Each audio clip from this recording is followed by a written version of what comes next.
बेचारी कार्तिका दूसरों का भविष्य तो देख सकती थी, लेकिन अपना भविष्य देखना भूल गई। जब उसके द्वारा लिखी गई भविष्यवाणी सच हो रही थी, तभी उसकी बेटी ने बताया कि उसके पापा घर लौट आए हैं। अपने पति के आने की खबर सुनकर वह खुशी से भागते हुए घर के बाहर आई। बाहर उसने देखा कि वहां काफी लोगों की भीड़ लगी हुई थी। कार्तिका ने मुस्कुराते हुए अपने पति के बारे में पूछा तो उप्पल ने बताया, भैया घर तो आए हैं, लेकिन वह तिरंगे में लिपटे हुए हैं। दरअसल कार्तिका का पति एक आर्मी ऑफिसर था जो कई सालों बाद अपने घर लौटने वाला था, पर किस्मत को कुछ और ही मंजूर था। पति के गुजर जाने के बाद कार्तिका पूरी तरह टूट गई। उप्पल के मना करने के बावजूद भी वह अपने पति की लाश को देखने चली गई। अब कार्तिका के पास जीने की कोई वजह नहीं बची थी। अगले दिन मुनीम और सरपंच जमीन जायदाद का वसीयत लेकर आए। मुनीम ने बताया, तुम्हारे पति ने वसीयत में सारी प्रॉपर्टी तुम्हारे नाम लिख दी है।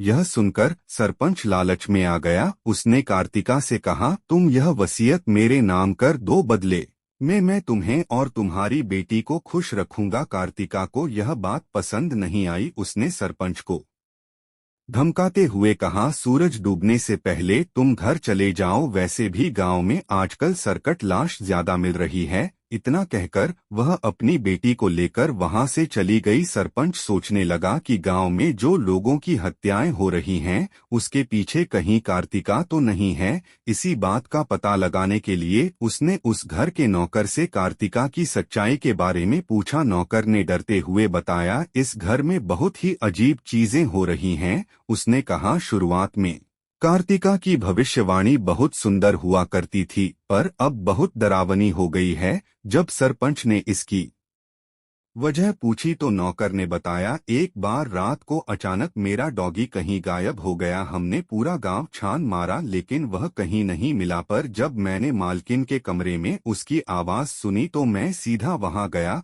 वहां मैंने देखा कि कार्तिका मैम मेरे डॉगी को मार कर खा रही थी। यह बात सुनते ही सरपंच डर गया। तभी अचानक कमरे की खिड़की खुल गई, जहां कार्तिका